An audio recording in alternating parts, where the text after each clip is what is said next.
I alluded to Microsoft being a company worthy of a video of its own in my last video when I did Ocean Software, and such a prospect, I have to admit, is quite alluring. You may look at the company on the surface and not see all that much particularly interesting, but that would ignore several things. It would ignore how close they came to beating Nintendo to the license to distribute one of the biggest games of the 1980s. It would ignore how close they came to taking control of the ZX Spectrum altogether. It would ignore a library of games that on the whole was actually very solid. And it would ignore the man at the forefront of it all, one of the most flamboyant and visible figures of the whole decade. Not just in games, but in anything. And of course that means we get to cover the most spectacular of falls. Quite literally, as it turns out. So, Microsoft. We'll split all these little things into nice bite-sized parts, but let's start off with an overview of the man himself. So who was that man in question? Not a programmer, as such, not a designer, not anyone to do with games at all. This man puts almost everyone else I've covered to shame when it comes to the length and breadth of his empire at his peak. This man is Robert Maxwell.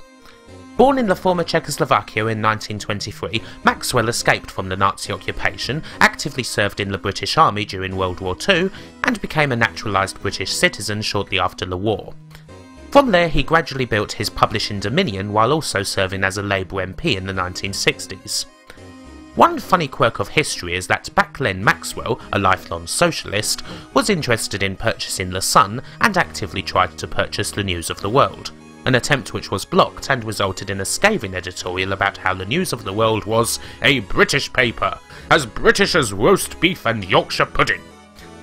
Both papers were then subsequently bought by a man even more British than roast beef and Yorkshire pudding, the Australian tycoon Rupert Murdoch. This event, right at the end of the 1960s, would cast one of many shadows over Robert Maxwell's career.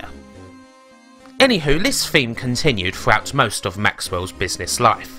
A total expansionist, welcomed by one side of the coin and treated with absolute contempt and distrust by the other who looked for any way to bring him down. Even the Department of Trade and Industry in the early 70s said that he was not a person who can be relied upon to exercise proper stewardship of a publicly quoted company. That roughly translates into English as, he's a fucking crook. Let's just say that those criticisms weren't exactly unfounded, and he came close to losing his entire business. His business practices were brought into question so often that, thanks to the satirical mag Private Eye, he acquired the nickname of the Bouncing Check. This was a nickname that old Robert didn't particularly enjoy. And yet the Maxwell empire bounced back. In fact, it grew further despite any controversies. And he was more than willing to fight tooth and nail for his reputation in the courts. That previous statement actually resulted in Maxwell getting the law changed so that public figures criticised by the government in such ways would be notified in advance so that they could prepare for it accordingly, believe it or not.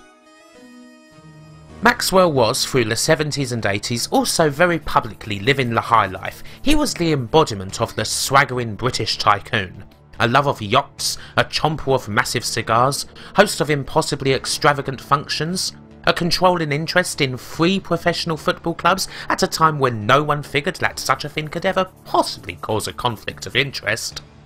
He controlled a record company, had substantial shares in MTV Europe, a whole horde of publishing firms worldwide, a cable TV company. His empire was huge, and Maxwell was at the forefront of just about every bit of it. A public figure who, if he could, would advertise everything under his purview entirely by himself. His status as one of the most powerful and visible figures on the left could bring him into contact with virtually anybody, including basically everyone on the other side of the wall. Even the leaders. Prime Ministers said that his knowledge and insight into communist regimes was at times invaluable. Such hobnobbing led to various accusations, most famously of all that Robert Maxwell was, in actuality, a super spy for Mossad. To go into this would take up the entire rest of the video, but the articles, documentaries and many, many books are there for everyone to peruse and make up their own minds. Still, Robert Maxwell's goal had always been to have his own daily newspaper. Previously it was a matter of expansion. Now it was also a matter of revenge. To cap off his triumphant return, he must not just beat, but destroy Rupert Murdoch at his own game. And in 1984, he got his paper, when he bought out the Mirror Group for £113 million, publishers of a popular pro-Labour tabloid, the Daily Mirror. Maxwell's empire and influence was greater at this point than it had ever been, and his sphere was magnetic. The journalist who said that he could prove beyond a shadow of a doubt that Robert Maxwell was a crook and a liar, ended up writing Maxwell's official biography. Through charm? Threats? Bribery? All of the above, possibly, and probably at the same time. As public as he was, let us not mince words, Robert Maxwell was not a nice man. Jack Tramiel is the nastiest piece of work I've looked at up to this point, and Maxwell at his worst would have torn his fucking throat out. There is no comparison. The word most often used to describe Maxwell, in private and often in public, aside from crook obviously, was one that would also describe a fair few of the leaders that he used to pal around with. Tyrant. Anyway, with the deal to buy the Mirror Group came Mirrorsoft. These guys had an interesting history of their own. They were originally founded in 1982 by a former British Royal Navy officer, Jim McConaughey, in partnership with the Mirror. McConaughey is credited as being one of the founding fathers of the flight simulator, helping to develop the groundbreaking Falcon in 1984 for Spectrum Holobyte, and despite not having a background in games and coming into them at a rather late age, his passion for the industry would never die. Still, Mirrorsoft generally didn't publish such games at first. Instead, they first focused on publishing educational games. One of their first and most famous titles was First Steps with the Mr. Men from 1983 for the Spectrum, a licensed game based on Roger Hargreaves' famous creation, who also had a strip in the Mirror. Mirrorsoft would go on to publish 4 more Mr. Men games, creating their first consistently successful franchise. They also published BBC Mastermind in 1984, a computer version of the popular Started So I'll Finish quiz show, presumably called such to differentiate it from Mastermind, the then popular sequence matching board game which had already been converted to the Specky and the like, and other titles included the likes of Quick Thinking from 1983 and Old MacDonald Had a Farm from 1984. Now, I'd be lying if I said that any of these titles were particularly interesting, although they do bring back the odd memory or two. Most people's memories of educational software start with the likes of Freddy Fish and what have you, so it's curious to see what edutainment looked like back in the very early days. So what changed when Robert Maxwell took over? He had said that he would be happy to let all departments of the Mirror Group follow their own editorial directions, and you do wonder exactly how much interest the 60-year-old Maxwell would have had in the world of video games and computers in general, but to think that it would be none would be foolish. Maxwell knew that there was a lot of potential here, and he sought to expand his influence into the world of computers as aggressively as he had pursued interests in every other conceivable field. And this meant that Mirrorsoft would quickly stop publishing just educational titles. They moved into the arcade market in 1985 with games like Dynamite Dan 1 and 2. They even ended up publishing early flight sims like the aforementioned Falcon and another one that Jim McConaughey was involved in, Mr. Micro's Spitfire 40. He controlled shares in the American company Spectrum Holobyte, positioning them as Mirrorsoft's sister company in the US. But just publishing arcade-style games and the like, well, that was only the start of it. Maxwell's entrance into the world of computers potentially came at just the right time, although in the end it did come a little too late. Not long after his purchase of Mirrorsoft, he saw an opportunity to expand even further. Now, as you may know already, Sinclair Research and their owner, good old Sir Clive, had a particularly bad year in 1985. They tried to branch out further with Sinclair vehicles and watched in horror as their first product, the C5, was mocked to high heaven at best and called a death trap at worst. Their serious business microcomputer, the QL, had tanked utterly. Even the purported latest version of their flagship product, the Spectrum Plus, had disappointed. With the 128K Spectrum apparently on the horizon, no one exactly cared much about it. Oh yeah, and waiting for the 128K Spectrum had pissed off so many distributors that they'd started to manufacture their own models because Sinclair Research couldn't. It was the year that the rubber keys died, and Sinclair Research were in freefall. They were basically making absolutely no money whatsoever. Sir Clive's knighthood a couple of years previously was perhaps the high watermark for microcomputers, and now his company were in danger of being the biggest casualty of the market's downward swing. It should be mentioned too that the press was all too eager to cover every step of the downfall.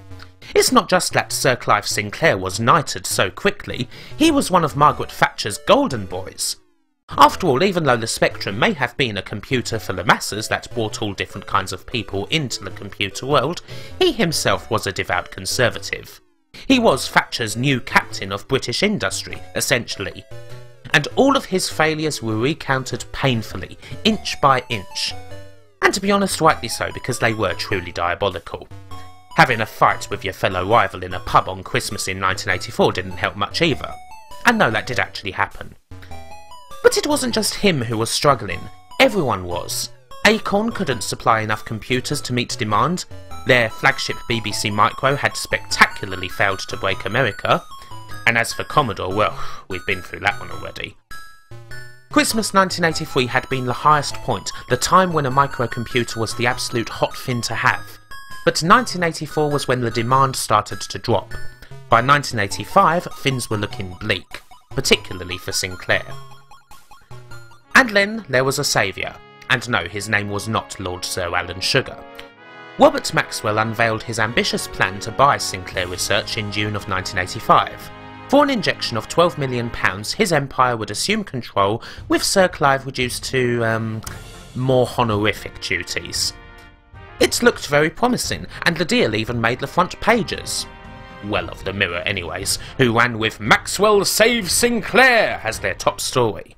Even Thatcher was reportedly pleased that the company she had handpicked as her golden horse was at least going to be saved, protecting her from any potential embarrassment.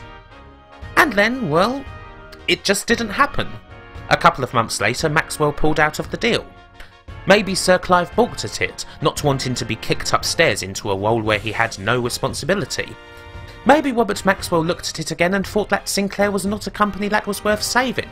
Maybe it was all a publicity stunt and Robert Maxwell never had any intention at all of saving Sinclair Research. No one really knows why the deal fell apart, and as a result Sinclair had their backs to the wall again. It is interesting to speculate, of course. The big question is, what future would Sinclair Research have had under the purview of Robert Maxwell? The short and obvious answer to this is, well, not much after 1991, but it is certainly interesting to speculate what would have occurred in the meantime. But we do already know the end of this story. Sinclair's prince did come, in the form of a cockney beardy hedgehog type who presumably shouted a lot, said "you're fired" to a lot of people, and prevented the whole thing from becoming a bloody disaster. And it's not the most famous deal that Maxwell and Mirrorsoft were involved in. Around the same time as all this was going on, in June of '84, a young Russian programmer named Alexei Pajitnov amused his colleagues with a game where you had to delete tetrominos from a well by forming lines out of them. Tetris, as it was known, would spread through Eastern Europe like wildfire before eventually being first discovered, apparently, by the UK software house Andromeda. And from there the fight for Tetris's rights began. Whole books have been written on this fight, and all the companies involved in it.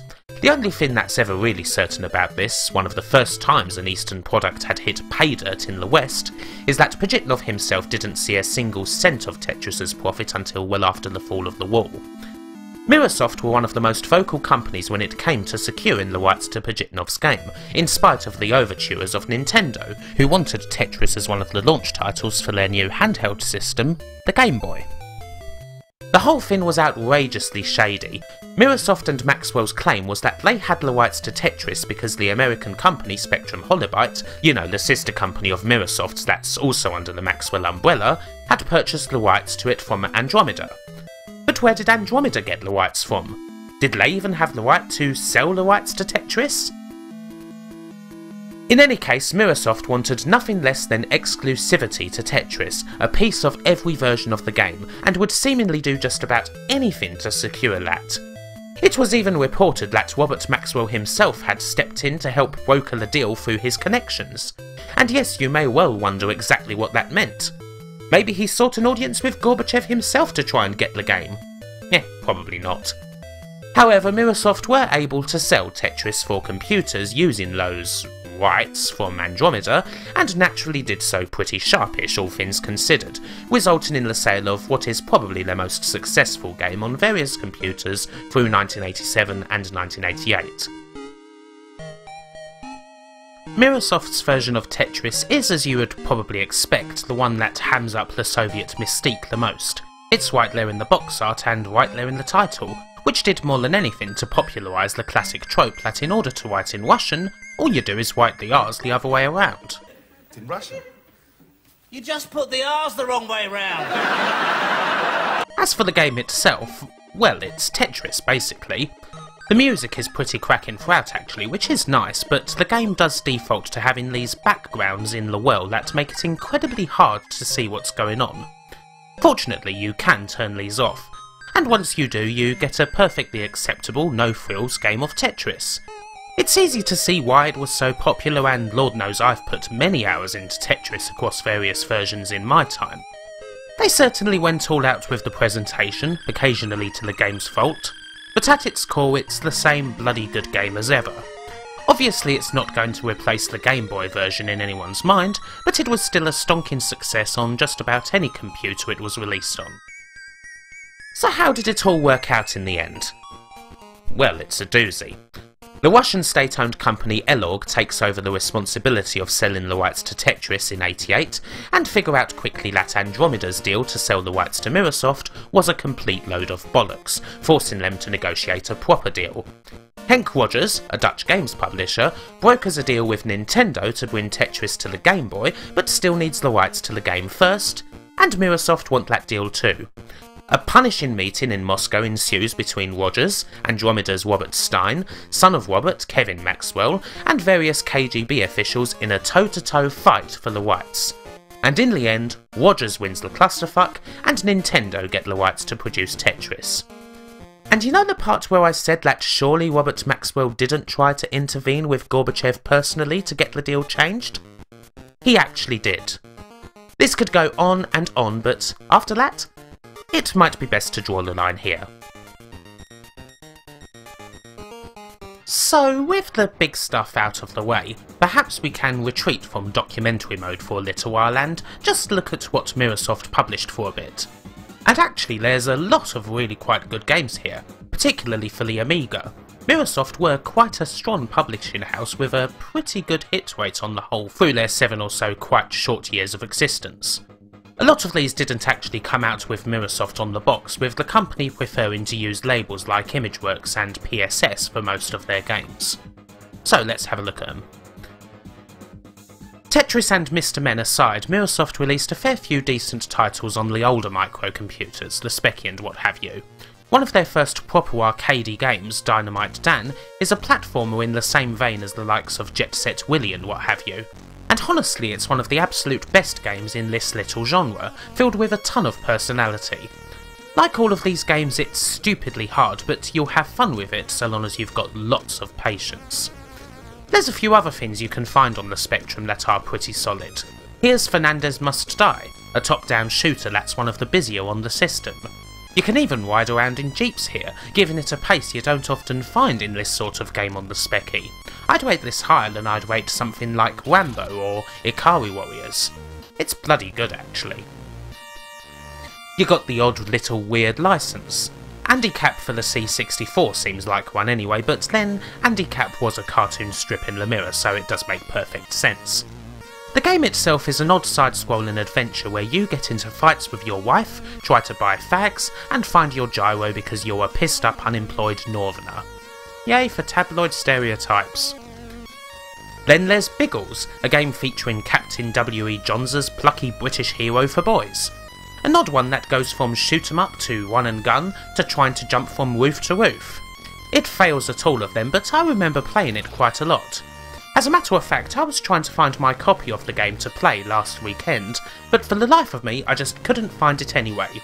Where the hell was Biggles when I needed him last Saturday? I was heard to shout around my neighbourhood. However, my undoubted favourite of Mirrorsoft Speccy games is this one, Mean Streak. I love Mean Streak. It's dead simple, you just rush around a track killing one biker after another, but it's brilliant, quite Mad Max-ish. It'd just need a bit of music for something to just make it a real doozy. However, I would say that Mirrorsoft as a publisher came into their own when they hit the Amiga. It's about here where they felt that the Mirrorsoft label didn't quite fit in with major action games, I suppose, and so they created the Imageworks label to publish most of their Amiga games. And in doing so, they published the games of some of the best developers of the generation. Imageworks published 4 Bitmap Brothers titles. The original Speedball is pretty cool for such an early game, it has to be said. Xenon 2 is quite an early game as well, a vertical shmup that was insanely praised back then as one of the Amiga's next-gen titles due to the pumping soundtrack, graphics and the like. Sadly, it has probably aged worse than every other game in this video, to be honest. Then there's the isometric action-adventure, Cadaver. One of the Bitmap's oddest games, it's a bit confusing at first and very tough, but it can hook you in if you get into it. And then the last Bitmap title for Imageworks is, well, rather nondescript. Why, it's only Speedball 2 Brutal Deluxe, which so happens to be one of the greatest games ever made for the Amiga, and probably the Bitmap's crowning glory, matched only by the Chaos engine. I have a video entirely dedicated to the Speedball series that you can check out, but needless to say, Speedball 2 is a work of genius, one of the most intense experiences you'll find on the whole computer. That's hardly all she wrote, mind you. Mirrorsoft, in conjunction with Faster Than Light, published Dungeon Master for the Amiga and ST. This might not look much now, but this particular dungeon crawler? Well, it helped to popularise an entire frickin' genre, a streamlined evolution of what you previously saw in the very early likes of Ultima and Wizardry, based totally around getting a party together, finding gold and killing skeletons. Lots of them. And while this is only a bit part role, Mirrorsoft were the publishers in Europe for just about all of Cinemaware's Amiga games. Defender of the Crown here, from 1985, was arguably the first game that showed exactly what the Amiga could do. It was absolutely groundbreaking. It's not held up today, but I dare say that very few games have felt quite as next-gen as this one did when it was first released. Almost all of Cinemaware's titles fit into this vein, being absolutely staggering examples of presentation that didn't shirk on gameplay either. Games such as It Came From the Desert, or The King of Chicago. A lot of story to go with bits of shooting and so forth. They even tried their hand at sports, with games like TV Sports Basketball and what have you. Again, how well it's held up is questionable, but it looks ridiculous for 1989. My favourite of theirs though, and indeed probably a lot of people's favourites, is their final game, the epic flight sim and historical tale of World War I that is Wins. Considering how fickle this business can be, there's very few software houses who can say that they went out on such a brilliant final game. I alluded to Mirrorsoft nicking the odd licence here and there from the likes of Ocean, and indeed they did, although this did make for some of their weaker titles. Teenage Mutant Hero Turtles was done twice by them, the first being a computer version of the original NES game. I kind of dig this on the Spectrum, although I recognise its flaws. Mind you, the NES game was pretty flawed too, and to my knowledge this version of the game is not impossible to complete, so, you know, that's a plus point. Imageworks also released a version of the arcade game for computers that I've covered before. It's not exactly special, with a crippling multiload especially that brings it down, but it is also of note as being the final game that Mirrorsoft ever released. There was also Predator 2 for computers, a rather humdrum shooter game that plays a bit like The Punisher for the NES, but not anywhere near as good. Their worst licence, however, and probably worst game of them all, is Back to the Future Part 3, one of the worst licensed games ever made in fact. You know what I think? I feel that this game is a purposeful attempt by hacks to nick the Cinemaware style of doing things, but it's just royally, and I truly mean royally, screwed up.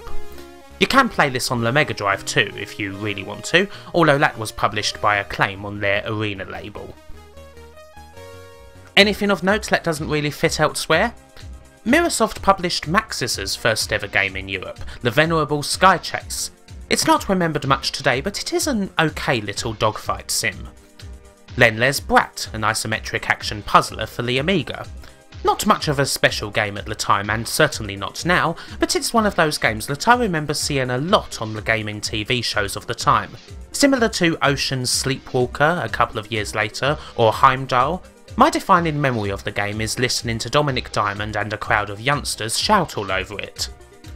Robozone is a game that I wonder how many people remember today, but it's quite cool. An action game with Terminator-esque aesthetics, a seriously pumping soundtrack and a few different styles of play chucked in. Mirrorsoft, as mentioned, had the PSS software house under their wing, and here's an example of what they'd do. Austerlitz. It's a serious historical strategy game, quite dry and definitely for hardened veterans, but probably really good if you dig this sort of thing. And finally, here's one of their last games, First Samurai, another game that ended up ported on consoles.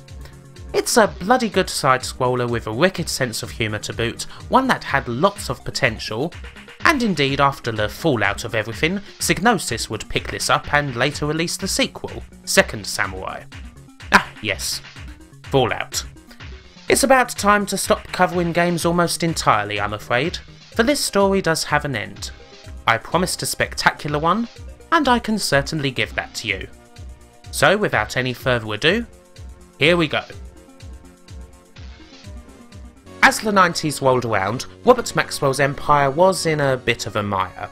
There had been some failed projects. The magnate's attempt at creating a standard newspaper for all of Europe, the European, was seen as a misfire.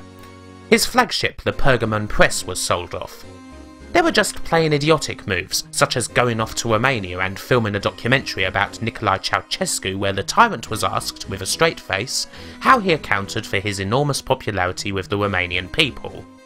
Not long after this, those same people would show him just how popular he was. But more than anything else, there were always the questions surrounding Maxwell's business and Maxwell himself. There were those constant rumours and purported exposés of him being Mossad's secret super spy. No matter how many legal cases Maxwell set foot on, and he set on a lot, he could never quite shake them. That old nickname of the bouncing check was hurting more than ever. He had become ever more paranoid, dropping any slight disguise of charm offensive, and actively spying on employees who he thought were disloyal to him. And more than anything, there was the undercurrent of something being very, very wrong with the Maxwell empire. But any attempts to inquire about this typically resulted in a punitive visit to the libel courts. Questions were being asked, not just by wags or journalists, but by banks themselves, worried about the empire's situation, worrying about the recession at the time that was biting quite hard, and kind of keen to start taking their cash back. And if that happened, then the empire would crumble.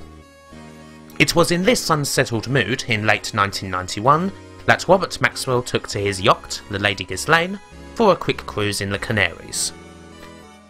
According to most people on the trip, Maxwell seemed to be relaxed and in good spirits, ready to discuss business but also ready to take a break from it all. And then, on the morning of the 5th of November 1991, his crew were unable to reach him in his private rooms. Later on in the day, Robert Maxwell's body was found in the Atlantic. It is still to many people unclear as to exactly what happened. Suicide was ruled out quite quickly, but could that have been the case? Had he had enough? Did he decide that he'd rather not be there to see what was inevitably around the corner? For the conspiracy theorist, it is pretty clear that Robert Maxwell was assassinated, perhaps poisoned in some way, maybe even by Mossad, possibly because they were worried that Maxwell's links with them were about to be proven. For the rationalist, it is pretty clear that Robert Maxwell had a massive heart attack and either died then and there, or fell overboard and drowned. Either way, he ended up in the sea. It was and remains a mystery, worthy of investigation for a lot of people. With the death of Robert Maxwell, the mountain moved, and nothing could prepare those remaining for what happened next. The death of the magnate meant that all banks lost confidence in the empire, calling in all their loans and putting Maxwell's holdings in massive debt. But the worst was yet to come. The eventual reveal was enough to make you sick. And in 1992, it became public.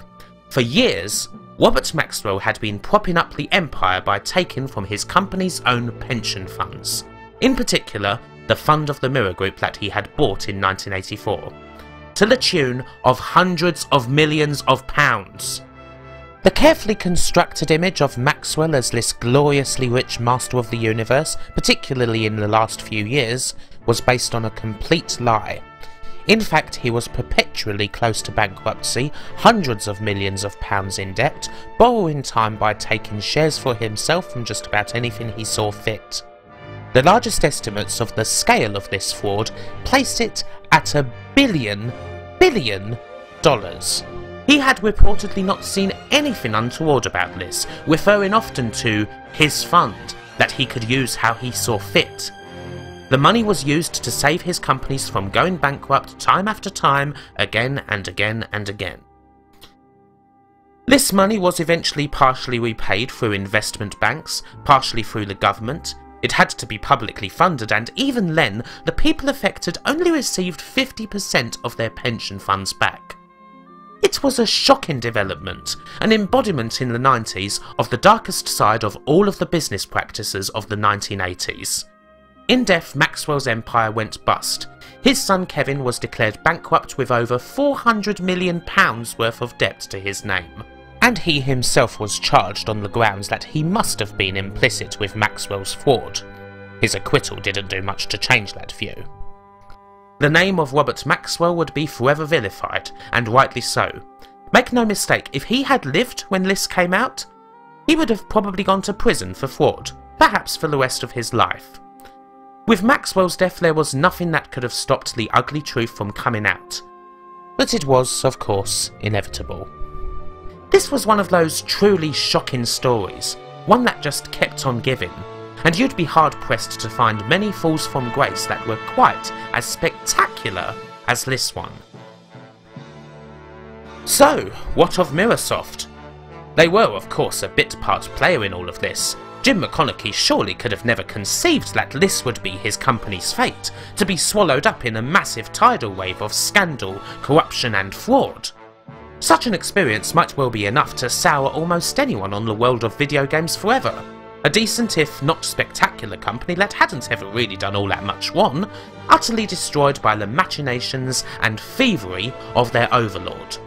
The whole Maxwell empire went into liquidation, Microsoft along with it. The big names, the papers such as The Mirror, the New York Daily News, the European, would survive this and still be in circulation, and even Microsoft's American sister company Spectrum Holobyte managed to survive through a merger with Microprose. But Microsoft were not so lucky. The company, along with labels such as Imageworks, were bought up by Accolade in 1992, but these labels were never used by them, and the company faded away, dying long before Accolade's own demise and entry into the Infogrames empire that had claimed Ocean. It was a sudden and brutal end for a publishing company that frankly deserved nothing of the sort.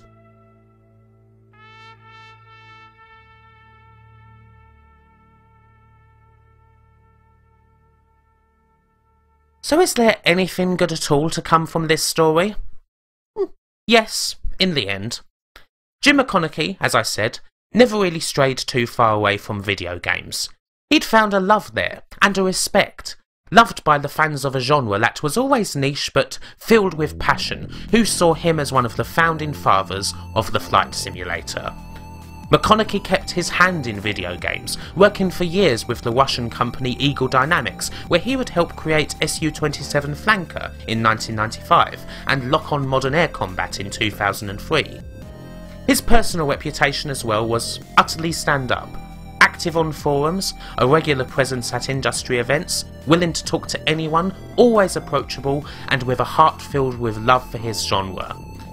He intermittently took a back seat from game development at points, but he could never stay away for too long, continuing to develop flight sims right to the end. His final title, Digital Combat Simulator World from 2008, continues to host a thriving online community to this day. Jim McConaughey sadly passed away from liver cancer on the 21st of April 2013. The industry as a whole paid tribute to him, and there was a mass formation flight on DCS World servers in his honour. An appropriate tribute, and an appropriate finale. Bye for now. Thanks for watching. If you like this video, then consider subscribing. You could also follow me on Twitter, support my Patreon, or like me on Facebook. Links are in the description below. you.